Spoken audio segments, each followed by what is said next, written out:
السلام علیکم سامعین کرام، ان صاحب کا نام بابا موندی ہے اور یہ البانیہ کے سلسلہ بختاشیہ کے جانشین ہیں۔ بابا موندی اور اس کے ماننے والے ویسے تو خود کو فقہ جعفریہ یا اثنا عشریہ شیعہ صوفی مسلمان کہتے ہیں، لیکن جب یہ اپنی صوفی دھمال ڈالتے ہیں تو اس میں تمام مرد و خواتین شراب پی کر ڈانس کرتے ہیں، جو کہ ان کے مطابق وہ صوفی ذکر کرتے ہیں۔ وہ اسلام کے نام پر ایسا کیوں کرتے ہیں، ان کے مزید کیا عقائد اور تاریخ ہے، آئیے جاننے کی کوشش کرتے ہیں۔ بختاشیہ فرقے کے بانی ایران کے صوفی حاجی بختاش ولی ہیں، جو کہ ایران کے شہر نیشا پور میں سن 1201 عیسوی میں پیدا ہوئے۔ وہ ملامتی قلندری سلسلے کے شیخ قطب الدین حیدر کے مرید تھے اور شیعہ اثنا عشریہ سے تعلق رکھتے تھے۔ ایران سے وہ ترکی کے ہمسایہ علاقے اناطولیہ میں چلے گئے، وہاں اپنے عقیدے کا پرچار کیا اور علاقے کے عیسائی لوگوں کو شیعہ صوفی اسلام میں داخل کیا۔ وہ 1271 عیسوی میں وفات پا گئے۔ اپنی زندگی میں انہوں نے کوئی صوفی سلسلہ شروع نہ کیا، تاہم ان کی وفات کے بعد ان کے عقیدت مندوں اور پیروکاروں کی کافی ساری تعداد تھی جو انہیں اپنا پیر و مرشد مانتی تھی۔ 16ویں صدی عیسوی میں بالم سلطان نامی شخص، جو کہ حاجی بختاش کا پیروکار تھا، نے باقاعدہ اس فرقے میں صوفیزم کے خد و خال کی بنیاد رکھی۔ اس نے مختلف ذکر اذکار کے طریقے اور کچھ عقائد بھی متعارف کرائے۔ بختاشیہ فرقے کے موجودہ پیشوا کا نام حاجی بابا موندی ہے۔ وہ 1959 میں البانیہ میں پیدا ہوئے۔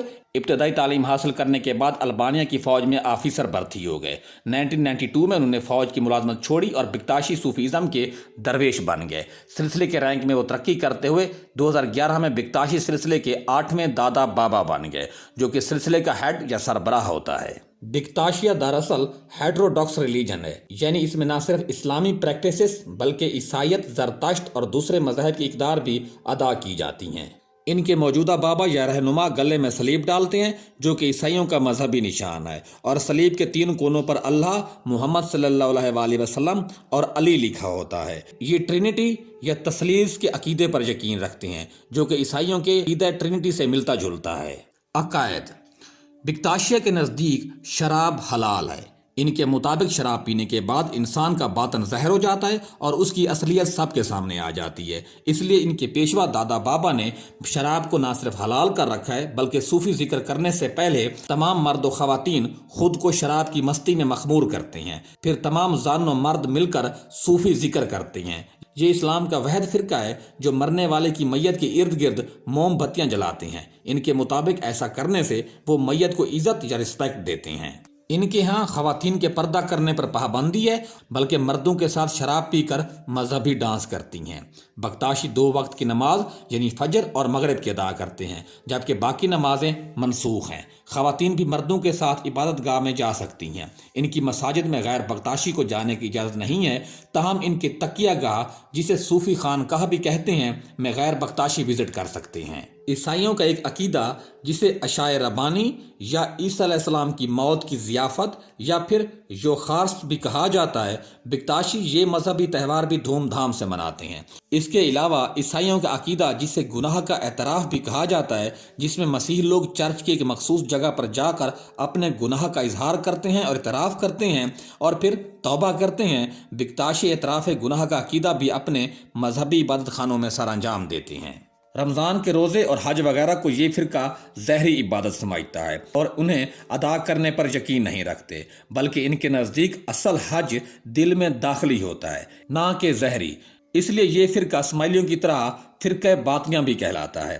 مسجد میں یہ لوگ کم جاتے ہیں یا پھر جاتے ہی نہیں ہیں۔ ان کے نزدیک خدا انسانی اجسام میں حلول کرتا ہے۔ یہ فرقہ تناسخ یعنی کہ ری انکارنیشن کے تصور کا قائل ہے، جس کے مطابق مرنے کے بعد انسان کی روح کسی دوسرے بدن میں چلی جاتی ہے، خواہ وہ کسی آدمی کا بدن ہو یا کسی جانور کا۔ یہ فرقہ شریعت کو ضروری خیال نہیں کرتا، بلکہ اپنے روحانی پیشوا یا دادا بابا کے اقوال کی پیروی کرتا ہے۔ یہ لوگ فقہ جعفریہ یا اثنا عشریہ کے 12 اماموں پر یقین رکھتے ہیں۔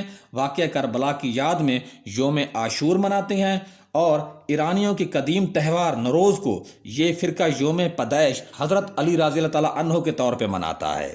بختاشی فرقے میں البانیہ کی ماؤنٹ ٹیموری کو بہت مقدس اہمیت حاصل ہے۔ ہر سال دنیا بھر سے بختاشی 20 سے 25 اگست تک ماؤنٹ ٹیموری پر حج کرنے کی غرض سے آتے ہیں۔ ان کے مطابق ان کا یہاں پہ حج ہوتا ہے، وہ یہاں پہ موم بتیاں جلاتے ہیں، خانقاہوں پہ نذرانے دیتے ہیں، بھیڑ کے معصوم بچے کو ذبح کر کے اس کا خون اپنے ماتھوں پہ لگاتے ہیں، آخر پہ یہاں بھیڑ کی قربانی کرتے ہیں، پھر یہ گوشت خود پکا کر کھاتے ہیں اور دوسرے حاجیوں میں تقسیم کر دیتے ہیں۔ ماؤنٹ ٹیموری کے مقدس اور یہاں پر حج کرنے کی بکتاشیوں کے پاس دو روایتیں ہیں۔ ایک روایت کے مطابق ان کے بانی حاجی بکتاش کربلا کی زیارت کے لیے گئے تھے تو وہاں سے حضرت امام حسین رضی اللہ تعالیٰ عنہ کے ستیلے بھائی حضرت عباس رضی اللہ تعالیٰ عنہ جو کہ ان کے ساتھ کربلا میں شہید ہوئے تھے کہ ایک بازو کی ہڈی لے کر البانیہ آئے تھے اور اسے البانیہ کی سب سے اونچی چوٹی ماؤنٹ ٹیموری پر رکھ دی جو کہ اب ان کے لیے ایک مقدس جگہ بن چکی ہے۔ ایک دوسری روایت کے مطابق پرانے وقتوں میں البانیہ کے بکتاشیہ فرقے کے لوگوں کو ظالموں سے بچانے کے لیے حضرت عباس رضی اللہ تعالیٰ عنہ سفید گھوڑے پر سوار ہو کر آئے اور ماؤنٹ ٹیموری پر 20 اگست سے 25 اگست تک قیام کیا۔ وہاں پر ایک قدم نما نقش کو یہ لوگ حضرت عباس رضی اللہ تعالیٰ عنہ کے پاؤں کا نقش کہتے ہیں۔ اس جگہ پر انہوں نے ایک مجسمہ بنا رکھا ہے، اس پر بیٹھا ایک آدمی اور اس کی گود میں ایک بچہ ہے۔ ان کے مطابق یہ حضرت عباس کو زہر کرتا ہے اور وہ البانیہ کے بکتاشیوں کی حفاظت کر رہے ہیں۔ 15ویں صدی عیسوی میں حاجی بکتاش ولی کے ماننے والے لوگوں اور علاقوں میں جو کہ البانیہ اور بلکان کے حصوں میں مقیم تھے، سلطنت عثمانیہ کے سلطان نے ان کو اپنی فوج میں بھرتی کرنا شروع کر دیا تاکہ اپنی سلطنت کو مزید مستحکم اور وسعت دے سکے۔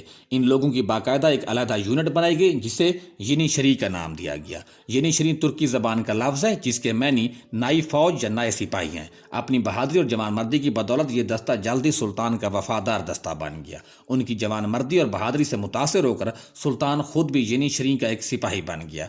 جب ہر 3 مہینے بعد ان جوانوں کو تنخواہ ملتی تو سلطان خود بھی لین میں ینیشری کے سپاہی ہونے کی حیثیت سے کھڑا ہو کر اپنی باری پہ تنخواہ وصول کرتا۔ سلطان کو اپنے ساتھ اور درمیان میں پا کر بکتاشیہ فرقے کے ینیشری کے سپاہیوں کے حوصلے مزید بلند ہوتے اور وہ سلطان کے مزید وفادار ہونے لگے۔ شروع میں سلطان نے ان جوانوں کو صرف جنگی مہمات پر مصروف رکھنے کے لیے ان کی شادیوں پر پابندی عائد کر رکھی تھی، لیکن بعد میں ان کو شادیوں کی اجازت بھی دے دی گئی اور یہ فوجی اپنی مرات اور عزت کی بدولت معاشرے کی اشرافیہ میں شامل ہونے لگے۔ ان کا کمانڈر آغا کہلاتا تھا۔ ینیشری کو یورپ کی پہلی جدید باضابطہ فوج بھی کہا جاتا ہے۔ 18ویں صدی میں اس دستے میں غیر بکتاشیہ لوگ یعنی کہ ترک بھی بھرتی ہونے لگے۔ ضرورت سے زیادہ مرات اور احساس طاقت کی وجہ سے ینیشری معاملات خلافت میں دخل اندازی کرنے لگے۔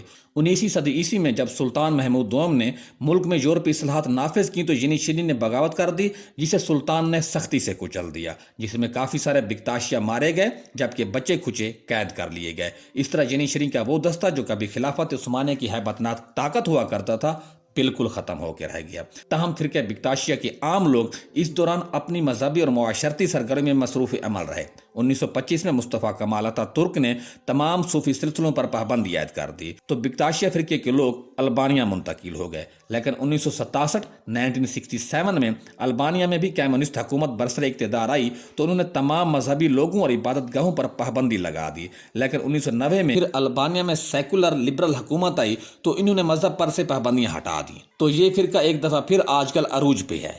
بکتاشیہ میں مختلف صوفی درجے ہیں۔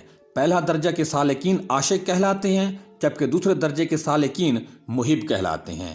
محب مزید ریاضتیں کر کے درویش کا درجہ حاصل کرتا ہے۔ درویش کے بعد بابا کا مرحلہ آتا ہے۔ بابا بکتاشی خانقاہوں کا سربراہ بنایا جاتا ہے جو کہ اپنے سے نیچے کے سالکین کی ٹریننگ کرتے ہیں۔ بابا کے اوپر خلیفہ بابا یا دادا بابا ہوتا ہے جو بکتاشی فرقے کا روحانی پیشوا یا سربراہ ہوتا ہے۔ بکتاشی مذہب کا اس وقت ہیڈ کوارٹر البانیہ کے دارالحکومت ترانا میں ہے۔ بکتاشی البانیہ کے مسلمانوں کا 20% حصہ ہیں، تاہم اس وقت سب سے زیادہ بکتاشی البانیہ میں ہی رہتے ہیں۔ اس کے علاوہ بہت سے کوسوو، ہرزگووینا، ترکی اور اب امریکہ میں بھی رہتے ہیں۔ ان ممالک میں انہوں نے اپنی عبادت گاہیں بھی تعمیر کر رکھی ہیں۔ ان کی مجموعی تعداد اس وقت 70 لاکھ سے زائد ہے۔